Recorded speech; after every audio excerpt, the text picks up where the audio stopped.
भावांनो, गायकवाड आडनाव म्हणजे नुसतं कुटुंबाचं लेबल नाही, तर ते या महाराष्ट्राच्या स्वाभिमानाचं जिवंत प्रतीक आहे. तुमच्याकडे बदलणारे फॅशन्स असतील, पण गायकवाड घराण्याकडे पिढ्यानपिढ्या चालत आलेला राजेशाही दरारा आणि शौर्याचा इतिहास आहे. अरे गायकवाड म्हणजे चावडीवरचा किरकोळ विषय नाही.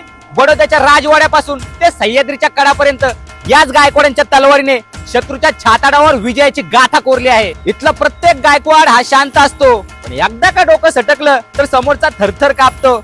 अहो, ज्यांनी आटके पार झेंडे लावून बडोद्याचं साम्राज्य जगभर गाजवलं ते हेच गायकवाड आहेत बरं का. अरे जेव्हा जेव्हा ज्ञानाची आणि न्यायाची गरज भासली, तेव्हा याच गायकवाडांनी स्वतःची तिजोरी आणि काळीज उघड केलं. हा आमचा माज नाही, तर हे आमचे संस्कार आहेत. इतिहास उघडून बघा, गायकवाड कधीच कोणाचे गुलाम झाले नाहीत. स्वाभिमान आणि समाजकार्य या दोन गोष्टी ज्यांच्या रक्तातच आहेत ना, त्यांनाच गायकवाड म्हणतात. टॅग करा तुमच्या गायकवाड मित्राला आणि फॉलो करा आपला दिनूला.